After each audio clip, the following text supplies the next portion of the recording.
সম্মানিত মাছ চাষি ভাই বন্ধুরা, আসসালামু আলাইকুম। আল্লাহর অশেষ রহমতে আশা করি সকলেই ভালো আছেন। মাছ চাষি ভাই বন্ধুরা, আজকে আপনাদের সামনে নিয়ে হাজির হলাম মনোসেক্স তেলাপিয়া মাছের পোনা নিয়ে। মাছ চাষি ভাই বন্ধুরা, আপনারা যারা বছরের শুরুতে তেলাপিয়া মাছের চাষ দিয়ে শুরু করতে চাচ্ছেন তাদের জন্য আজকের ভিডিও। মনোসেক্স তেলাপিয়া মাছ হলো লাভজনক একটি মাছ চাষ, কারণ মনোসেক্স তেলাপিয়া মাছ স্বল্প সময়ে বাজারজাত করা যায়। এছাড়া চাষকালীন সময় কোনো প্রকার রোগবালাই হয় না এবং বাজারে এই মাছের ব্যাপক পরিমাণে চাহিদা রয়েছে। এছাড়া মনোসেক্স তেলাপিয়া মাছের সাথে অন্যান্য মাছের মিশ্র চাষ দিলে অধিক পরিমাণে লাভ করা যায়। তেলাপিয়া মাছের চাষ পদ্ধতি সহজ হয়, যে কোনো ধরনের পুকুরে, পাকা ট্যাঙ্কে বা বায়োফ্লক ট্যাঙ্কে এই মাছ চাষ করা যায়।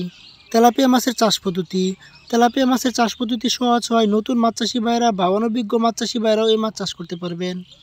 তেলাপিয়া মাছ চাষ করার জন্য প্রথমে একটি পুকুর নির্বাচন করে নিতে হবে। পুকুরটি সেচের মাধ্যমে শুকিয়ে পুকুর থেকে সকল প্রকার অবাঞ্ছিত রাক্ষসী মাছ দূর করতে হবে এবং পুকুরে যদি কোনো প্রকার আগাছা থাকে তাহলে অবশ্যই তা পরিষ্কার করতে হবে। পুকুরটি শুকানো সম্ভব না হলে পুকুরে বিষ প্রয়োগ করে পুকুর থেকে সকল প্রকার অবাঞ্ছিত রাক্ষসী মাছ নিধন করতে হবে এবং পর্যায়ক্রমে পুকুরে চুন, সার ও লবণ প্রয়োগ করতে হবে।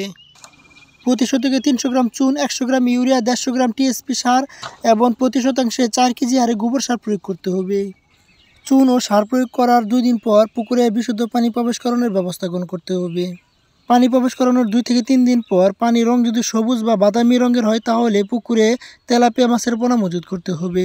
আর যদি পানির রং সবুজ বা বাদামি রঙের না হয় তাহলে প্রতি শতাংশে 500 গ্রাম হারে সরিষার খোল প্রয়োগ করতে হবে। তেলাপিয়া মাছের পোনা মজুতের ক্ষেত্রে অবশ্যই খেয়াল রাখতে হবে যেন প্রতি শতকে 300 থেকে 400 পিসের উপরে না হয়। একক চাষের ক্ষেত্রে প্রতি শতকে 400 পিস এবং মিশ্র চাষের ক্ষেত্রে প্রতি শতকে 300 পিসের উপরে যেন না হয়, কারণ অতি ঘনত্বে তেলাপিয়া মাছ চাষ দিলে মাছের বৃদ্ধি সঠিক হবে না এবং মাছ মারা যাওয়ার সম্ভাবনা থাকে।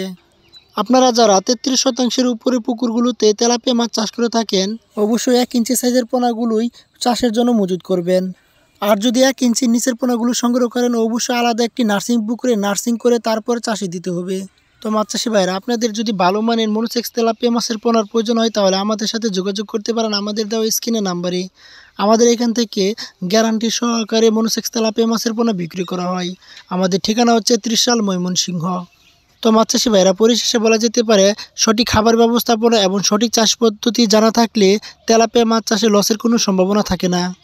তো মাছ চাষি ভাইরা, আপনাদের যদি কোনো প্রকার মাছ চাষের তথ্য পরামর্শের প্রয়োজন হয় তাহলে আমাদের দেওয়া স্ক্রিনের নাম্বারে যোগাযোগ করতে পারেন। তো মাছ চাষি ভাই বন্ধুরা, আমাদের ভিডিওটি যদি ভালো লাগে অবশ্যই লাইক করবেন, কমেন্ট করবেন এবং শেয়ার করে দিবেন।